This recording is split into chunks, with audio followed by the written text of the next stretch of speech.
Good evening everyone.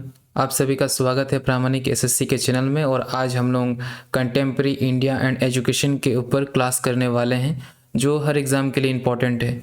आपका BEd का exam के लिए इम्पोर्टेंट है, केवीएस के लिए इम्पोर्टेंट है। एक सेकंड, बीएड एग्ज़ाम के लिए इम्पोर्टेंट है, केवीएस के लिए इम्पोर्टेंट है, एनवीएस सीटेट एंड हर एग्ज़ाम के लिए इम्पोर्टेंट है। ठीक है, और आप लोग प्रामाणिक एसएससी चैनल को जरूर सब्सक्राइब करें।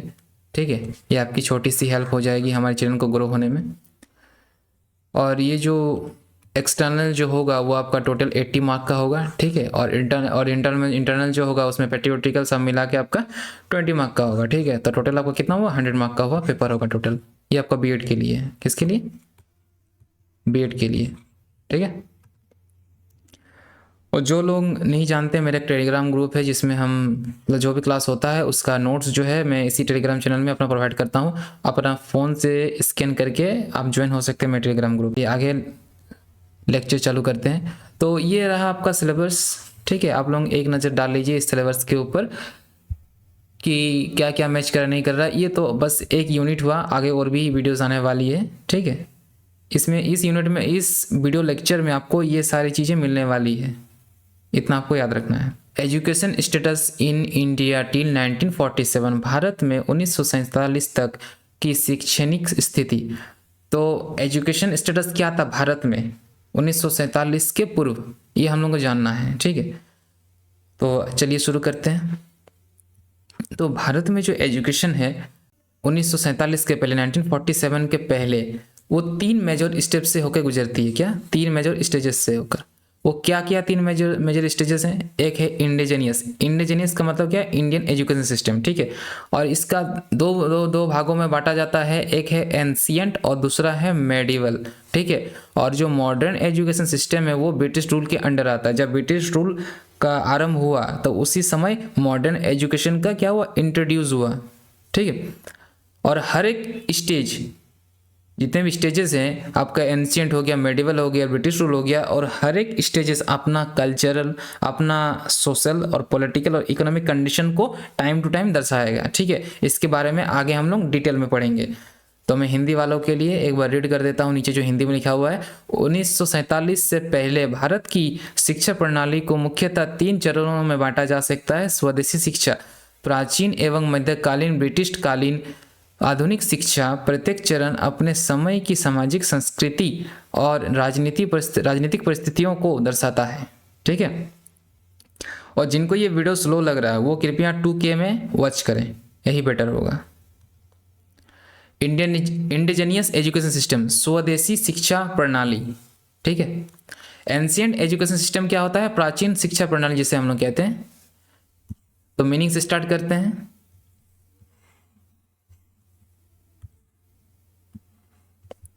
Ancient Indian education was based on Vedic philosophy and aimed all round development of the individual. तो प्राचीन भारतीय शिक्षा प्रणाली जो है वो किसके ऊपर बेस्ड है? वो वैदिक फिलोसॉफी के ऊपर बेस्ड है। ठीक है, और इसमें क्या होता है, इसको बनाया गया है, जो वैदिक एजुकेशन सिस्टम है उसको किस ढंग से बनाया गया है? व्यक्ति का समग्र विकास करने के हेतु बनाया गया है। टोटल फुल्ली डेवलपमेंट के लिए बनाया गया, ऑल राउंड डेवलपमेंट के लिए वैदिक एजुकेशन सिस्टम को बनाया गया है।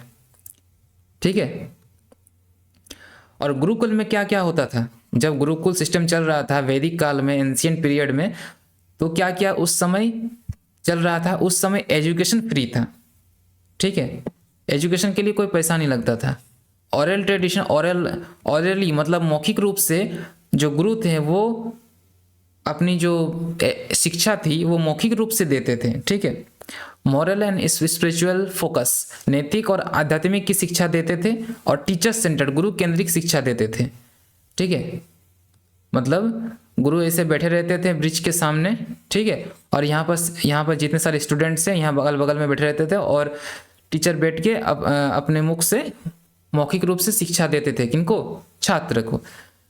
करिकुलम, पाठ्यक्रम क्या क्या पढ़ाया जाता था उस टाइम पढ़ाया जाता था वेदों के बारे में, उपनिषद के बारे में, ग्रामर, लॉजिक, एस्ट्रोनॉमी, मैथमेटिक्स और फिलोसॉफी और एथिक्स के बारे में पढ़ाया जाता था। ठीक है, हिंदी में कहा जाए तो वेदों के बारे में, उपनिषद के बारे में, व्याकरण, तर्कशास्त्र, खगोल शास्त्र, गणित, दर्शन, नैतिक शिक्षा के ये सब के बारे में पढ़ाया जाता था। उस समय यही सब टेक्स्ट बुक था। ठीक है, तो टोटल हम लोग जानते हैं 4 वेद होता है हम लोगों का, टोटल 4 वेद्स। ठीक है, the Vedas are the eldest sacred text of India and the foundation of Indian philosophy, religion and culture. They are written in Vedic Sanskrit and were transmitted orally. वेद भारत के प्राचीनतम धार्मिक ग्रंथ है। जो वेद है वो भारत के क्या है, सबसे प्राचीन और सबसे ओल्डेस्ट सेक्रेड टेक्स्ट है, जो भारतीय दर्शन, संस्कृत एवं जीवन दृष्टि की आधारशिला है। इनकी रचना वैदिक काल में हुई थी। जो 4 वेद है इसका रचना कब हुआ था, वैदिक काल में हुआ था। और ये लिखा किस लैंग्वेज में गया था, ये लैंग्वेज संस्कृत लैंग्वेज में लिखा गया था। ठीक है, और ऑरेली मौखिक रूप से क्या करता था, पढ़ाया जाता था उस टाइम। ठीक है, तो पहला वेद क्या है, ऋग वेद है। तो Rig Veda is the oldest and important Veda. Rig Veda क्या है, सबसे प्राचीन एवं महत्वपूर्ण वेद है। ठीक है, और इसमें टोटल कितने, इसमें 1028 हाइनम्स, जिसे सुक्तास भी कहते हैं, डेडिकेटेड टू नेचुरल फोर्सेस। ये नेचुरल फोर्सेस जो हैं उनको डेडिकेटेड किया गया है। जैसे कि अग्निदेव हो गया, इंद्रदेव हो गया, वरुण देव हो गया, सोमदेव हो गया, इन लोगों को, ये जो देवता थे इनको डेडिकेटेड करते थे। ठीक है, these hymns are prayer asking for health, wealth, rain and protection. और ये जो मंत्र है ये किस लिए प्रेयर किया जाता था, कि एक अच्छा जीवन मिले, अच्छा हेल्थ मिले, अच्छी फसल होगी, बरसात होगी, प्रोटेक्शन के लिए, इन सभी चीज़ों के लिए इन सभी मंत्रों का उच्चारण करते थे, प्रे करते थे हम लोग उस टाइम। ठीक है, और इसका ऋग्वेद का जो मेन सब्जेक्ट क्या था, worship of God and nature, प्रकृति और भगवान की स्तुति के लिए इसको बनाया गया था। ठीक है, और ये सबसे ओल्डेस्ट टेक्स्ट है वर्ल्ड का। कौन, ऋग्वेदा।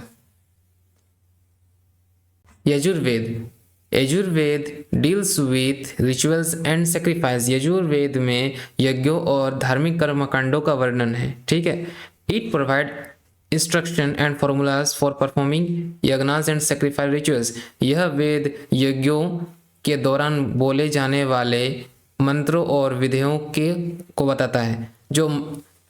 ये जो वेद है यजुर्वेद, उसमें क्या होता है, जब हम लोग यज्ञ करते हैं उस टाइम कुछ मंत्र और कुछ विधियां होती है, उसके बारे में यजुर्वेद में लिखा गया है। कैसे क्या हम लोग को परफॉर्म करना है, क्या करना है, और वो चीज़ जो है वो कौन गाइड करता था, वो प्रीस्ट गाइड करता था। हम लोग कैसे रिचुअल्स करेंगे, क्या करें, कैसे मंत्रों का उच्चारण करेंगे, क्या क्या हम लोग को भेंट चढ़ाना है, इन सभी चीज़ों को किनके द्वारा गाइड किया जाता था, ठाकुर, जिसे हम लोग प्रीस्ट कहते हैं। ठीक है, वहाँ पर जो पुरोहित होते हैं वे लोग गाइड करते थे, जो जिसे हम लोग पुजारी भी कहते हैं। रिचुअल्स एंड सेक्रीफाइसेस है इसका मेन सब्जेक्ट। ठीक है, यज्ञ एवं कर्मकांड, practical guide for religious ceremony, धार्मिक विधियों का मार्गदर्शन इसमें दिया गया है। Sama Veda, the Sama Veda is the Veda of music and melody. Sama Veda जो है वो क्या है, म्यूजिक और मेलोडी का वेद है। इसमें म्यूजिक और मेलोडी के बारे में लिखा गया है। तो इसमें जितने भी सारे हाइनम्स हैं वो किससे लिया गया है, ऋग्वेद से लिया गया है। और अरेंज किसके लिए किया गया है, सिंगिंग के लिए किया गया है।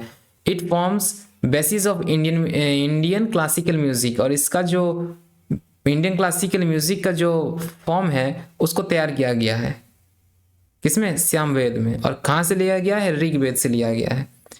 इसका मेन सब्जेक्ट क्या है, म्यूजिकल चैंटिंग। और इसका जो और ये इंपॉर्टेंस क्या है, ये इंडियन म्यूजिक का ओरिजिन है। ठीक है, आधार है। अथर्ववेद, अथर्ववेद है क्या, Atharvaveda deals with daily life problem. Atharvaveda क्या करती है, जो गृहस्थ जीवन में जो डेली लाइफ प्रॉब्लम्स है उसके ऊपर ये बेस्ड है। आपको कैसे क्या करना है, इनसे मुक्ति कैसे पाना है, उस सारी चीज़ों के बारे में अथर्ववेद में लिखा हुआ है। It includes hymns related to health, disease, family life, magic, social customs. इसमें क्या क्या है, इसमें आपका रोग निवारण, गृहस्थ जीवन और तंत्र मंत्र का इसमें वर्णन किया गया है। किसमें, अथर्ववेद में। It reflects the belief and practices of common people. इसमें क्या रिफ्लेक्ट करता है, एक सामान्य जीवन की समस्याओं को दर्शाता है इसमें। ठीक है, और इसको दूर करने के लिए क्या क्या निवारण है, क्या कुछ करना है, ये सारी चीज़ें अथर्ववेद में मेंशन है। ठीक है, इसका मेन सब्जेक्ट क्या है, सोशल लाइफ एंड हीलिंग, सामाजिक एवं व्यवहारिक जीवन के बारे में इसमें लिखा गया है। इम्पोर्टेंस क्या है, प्रैक्टिकल नॉलेज ऑफ लाइफ, दैनिक जीवन का मार्गदर्शन। तो गुरुकुल में जब कोई छात्र शिक्षा कंप्लीट कर लेता था तो उसके बाद उसे क्या क्या हासिल होता था, क्या गुण उसे प्राप्त होते थे। एक तो करेक्टर बिल्डिंग होता था, चरित्र निर्माण। दूसरा होता था डिसिप्लिन एंड वैल्यूज, अनुशासन और मूल्यों का ज्ञान उसे होता था। हॉलिस्टिक डेवलपमेंट, समग्र विकास, उसका पूरी तरह विकास होता था। डीमेरिट्स, इसमें क्या क्या दोष थे, क्या क्या अवगुण थे, क्या क्या दोष थे, इसमें कमियां क्या क्या थी अगर कहा जाए तो। Education limited to upper classes, education जो थी वो अपर क्लासेस जो ब्राह्मण लोग थे वही लोग ले सकते थे और क्षत्रिय लोग ले सकते थे जिनके पास पैसे की कोई कमी नहीं होती थी। नो मास एजुकेशन, सामूहिक शिक्षा का अभाव था इस समय। नेगलेक्ट ऑफ वोकलाइजेशन स्किल, व्यवसायिक कौशल की अपेक्षा। मेडिवल एजुकेशन सिस्टम, तो मेडिवल एजुकेशन सिस्टम है क्या। Medieval education system develop under मुस्लिम रूल, जो मेडिवल एजुकेशन सिस्टम है वो मुस्लिम रूल के अंडर क्या हुआ, डेवलप हुआ। Focusing on religious and administrative needs, और ये किसके अकॉर्डिंग फोकस किया, ये फोकस किया जनरली रिलीजियस, धार्मिक और प्रशासनिक आवश्यकताओं पर आधारित था। ठीक है, मेडिवल एजुकेशन। इसका इंस्टीट्यूट दो भागों में इसका इंस्टीट्यूट को बांटा गया है। इसमें बटा गया है मकताब और मदरसा। मकताब में क्या होता था, प्राइमरी एजुकेशन दिया जाता था, और मदरसा में क्या दिया जाता था, हायर एजुकेशन दिया जाता था। करिकुलम, पाठ्यक्रम में क्या क्या पढ़ाया जाता था, कुरान, हदीस, पर्शियन, अरबिक, मैथमेटिक्स और मेडिसिन के बारे में पढ़ाया जाता था। इसका गुण क्या क्या था, जब वहाँ कोई पढ़ के कंप्लीट होकर निकलता था तो प्रमोशन ऑफ लिटरेचर्स, साहित्य का प्रोत्साहन होता था, उस समय मिलता था। डेवलपमेंट ऑफ एडमिनिस्ट्रेटिव एजुकेशन, प्रशासनिक शिक्षा का विकास होता था। डीमेरिट्स में डीमेरिट्स क्या क्या थे, रिलीजियस डोमिनेंस, धार्मिक वर्चस्व, लिमिटेड साइंटिफिक आउटलुक, समिति वैज्ञानिक दृष्टिकोण। तो मॉडर्न एजुकेशन सिस्टम में क्या है, आधुनिक शिक्षा प्रणाली ब्रिटिश काल में जो आया था। चार्टर एक्ट 1833 में क्या हुआ था, चार्टर एक्ट आया था, चार्टर एक्ट अधिनियम जिसे कहते हैं हम लोग, 1833 में आया था। ये चीज़ आपको याद रखना है, मोस्ट इंपॉर्टेंट है हर एग्जाम के लिए, चाहे केवीएस के लिए हो या एनवीएस के लिए हो या फिर सीटेट के लिए हो या फिर जेटेट के लिए। ठीक है, first official recognization of education as a state, शिक्षा को सरकारी दायित्व माना गया। पहली बार जो था वो शिक्षा जो है वो सरकारी दायित्व के ऊपर माना गया। सालाना 1 लाख रुपया देने का घोषित किया गया ब्रिटिश गवर्नमेंट के द्वारा। किस एक्ट के वजह से, चार्टर एक्ट के वजह से। ठीक है, open door for modern education, और मॉडर्न एजुकेशन का जो द्वार था वो खुला, नींव रखी गई। मैकुले मिनट 1835 दूसरा एक्ट आया, मैकुले मिंटे एक्ट आया। इसमें क्या सपोर्ट किया, इंग्लिश एजुकेशन को सपोर्ट किया। ठीक है, इंग्लिश मीडियम एजुकेशन को, वेस्टर्न एजुकेशन को यहाँ भरपूर मात्रा में प्रमोट किया गया, लाया गया। इसमें इसका एम क्या था, इसमें इंग्लिश एजुकेटेड इंडियंस को खड़ा करना था कि पूरे भारत में जितने भी व्यक्ति हैं उनको सबको इंग्लिश सिखा देंगे और इंग्लिश आना चाहिए, और इंग्लिश लैंग्वेज को भरपूर मात्रा में प्रमोट किया जाता था। ठीक है, तो इसका आलोचना किस वजह से हुआ, criticism, neglect Indian language and culture, Indian language और कल्चर को क्या हुआ, फुल्ली नेग्लेक्टेड कर दिया गया मैकुले मिंटे एक्ट के थ्रू। उसके बाद क्या हुआ, वुड्स डिस्पैच 1854, वुड डिस्पैच आया, कब आया, 1854 में आया। ठीक है, और इसे क्या कहते हैं, इसे Magna Carta of Indian education भी कहते हैं। अगर एग्जाम में पूछा जाए कि मैग्ना कार्टा ऑफ इंडियन के एजुकेशन किसे कहते हैं तो बोलना है वुड डिस्पैच लॉ को बोलते हैं, सॉरी वुड डिस्पैच एक्ट को बोलते हैं। ठीक है, और ये हर एग्जाम के लिए इंपॉर्टेंट है। Wood dispatch was issued in 1854, Wood dispatch जो है वो 1854 में इशूड किया गया, किसके द्वारा, सर चार्ल्स वुड के द्वारा, the president of the board of control, ये बोर्ड ऑफ कंट्रोल के प्रेसिडेंट थे ईस्ट इंडिया कंपनी के। It is regarded as the Magna Carta of English education in India, और इसको Magna Carta of Indian education के रूप में माना गया, because it laid down the comprehensive education policy of Indian education, Indian education policy को ये क्या किया, ये प्रमोट किया व्यापक रूप से। इसका मेन ऑब्जेक्टिव्स क्या था, और डिस्पैच का उद्देश्य क्या था, spread western knowledge in India, western knowledge जो है इंडिया में प्रचार प्रसार करना इसका मेन उद्देश्य था। Systematic development of education at all level, systematic way में एजुकेशन को हर एक लेवल में पहुंचाना इसका उद्देश्य था। Trend of skilled man power for administration, trend man power खड़ा करने के लिए, trend and man power for administration, trend लोगों को लाना है मैन पावर में, और मैन पावर को ट्रेंड मैन पावर जो व्यक्ति प्रशासनिक हेतु कुशल मानव संसाधन तैयार करना, ट्रेंड लोगों को लाना है, स्किल लोगों को लाना है, किसमें, एडमिनिस्ट्रेशन में लाना है। Moral and intellectual development, moral और इंटेलेक्चुअल डेवलपमेंट करना है इंडियंस का। ये सारे इसका ऑब्जेक्टिव्स थे, इसका उद्देश्य थे। इस्टेब्लिशमेंट ऑफ यूनिवर्सिटी, वो डिस्पैच लॉ के आने के बाद क्या हुआ, यूनिवर्सिटी का क्या किया, इस्टेब्लिशमेंट किया, विद्यालयों का स्थापना किया, टीचर ट्रेनिंग प्रोग्राम लेके आया, ग्रांट एड सिस्टम, अनुदान प्रणाली लाया गया, promotion of primary education system, primary education को क्या किया, प्रमोट किया, प्राथमिक शिक्षा का विकास हुआ। हंटर कमीशन इन 1882, हंटर आयोग प्रपोज किया गया। इसका उद्देश्य क्या था, review progress of education after Wood's dispatch. Wood dispatch ने जो लॉ लाया था उसमें जो काम किया, उसकी जो गलतियां थी उसको सुधार करना ही इसका काम था, किसका, हंटर कमीशन का। हंटर नाम सुन के ही लग रहा है, ठीक है। इसमें सुझाव क्या था, एम्फेसिस ऑन प्राइमरी एजुकेशन, प्राथमिक शिक्षा पर क्या किया, बल दिया गया। एजुकेशन फॉर मासेस, जनसाधारण के लिए शिक्षा को लागू किया गया। रोल फॉर लोकल बॉडीज, स्थानीय संस्थानों की भूमिका, हर लोकल बॉडीज में जाके एजुकेशन को प्रमोट करना, ये सारी चीज़ें इसमें किया गया हंटर कमीशन में। उसके बाद क्या आया, सैंडलर कमीशन आया। Sandler commission was appointed in 1917। 1917 में क्या हुआ, सैंडलर कमीशन आया, किसके अंडर आया, under the chairman of sir Michael Sandler के चेयरमैनशिप में आया। इसका मेन पर्पस क्या था, study and suggest reforms in Calcutta university. इसका मेन पर्पस था स्टडी करना, और इसका उद्देश्य कलकत्ता विश्वविद्यालय की समस्याओं का अध्ययन करना। इसका मेन उद्देश्य था ये कलकत्ता यूनिवर्सिटी में जो सारे प्रॉब्लम्स है उसको ठीक करना। लेकिन इसके सुझाव का प्रभाव पूरे भारत के उच्च शिक्षा प्रणाली में पड़ी। जो इसका जो रिकमेंडेशन सुझाव था वो क्या हुआ, पूरा नेशन वाइड में इसका इम्पैक्ट पड़ा हायर एजुकेशन में।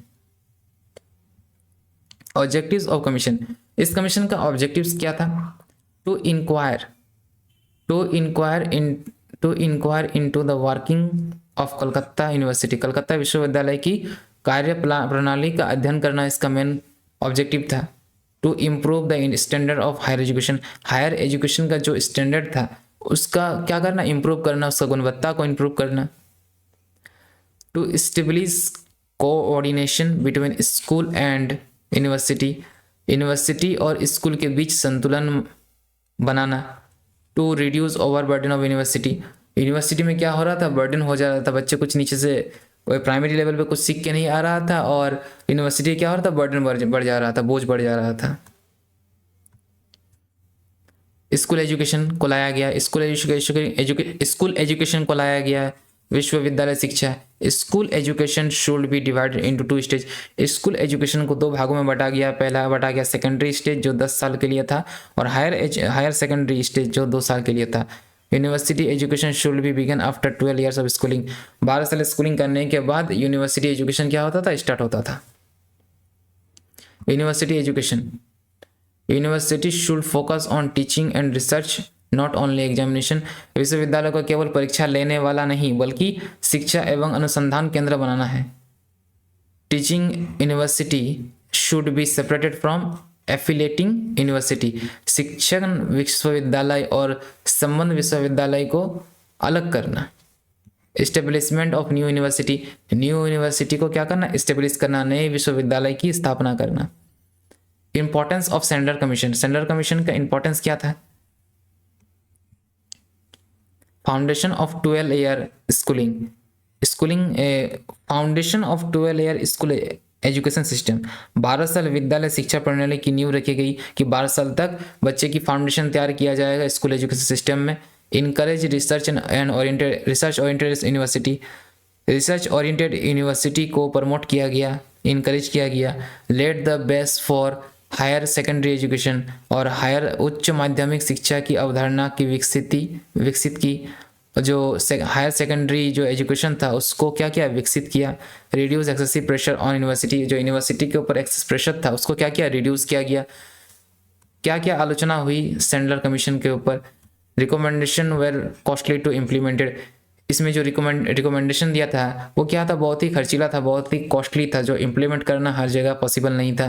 Focus mainly on Calcutta university, और ये क्या किया, खाली कलकत्ता यूनिवर्सिटी को डेवलप करने के लिए कोशिश किया, बाकी जगहों पे ये चीज़ तो किया नहीं। Slow implementation due to British rule, और ब्रिटिश रूल की वजह से इसका जो इम्प्लीमेंटेशन है वो बहुत स्लो हुआ, लागू हर जगह नहीं हो पाया ब्रिटिश रूल के कारण। बेसिक एजुकेशन वर्धा स्कीम के तहत बेसिक एजुकेशन लाया गया। कब लाया गया, 1937 में लाया गया। बुनियादी जिसे शिक्षा कहते हैं, किनके द्वारा लाया गया, महात्मा गांधी के द्वारा लाया गया। इसका प्रिंसिपल क्या था, सिद्धांत क्या था, एजुकेशन थ्रो क्राफ्ट, शिल्प के माध्यम से शिक्षा देना। लर्निंग बाय डूइंग, करके सीखना। सेल्फ रिलायंस, आत्मनिर्भरता। फ्री एंड कंपल्सरी, निःशुल्क वो अनिवार्य शिक्षा। इसमें इंपॉर्टेंस क्या था, चाइल्ड सेंटर, बच्चों के अनुसार शिक्षा प्रणाली को बनाना, बच्चे के अनुसार एजुकेशन देना, ठीक है। Integration of work and education, शिक्षा व श्रम का समान व्यय।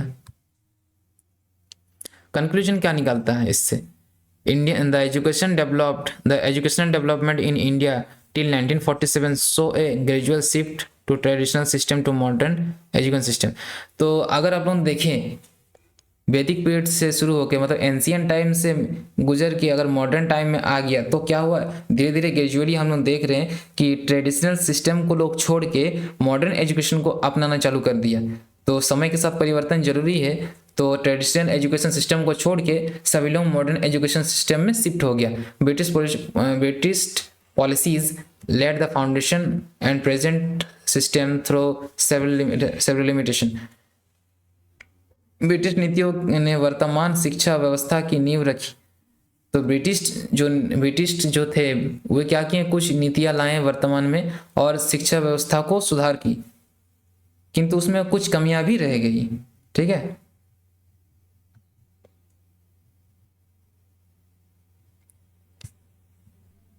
Thanks for watching. प्रामाणिक एसएससी को सब्सक्राइब कीजिए ताकि हम आगे और बीएड और सभी एग्जाम के जो है सीटेट सभी एग्जाम के लिए लेके आ सकें। सीटेट जेटेट हर एग्जाम के लिए, केवीएस एनबीएस, और टेलीग्राम में ज्वाइन हो जाइए नोट्स के लिए। Thank you.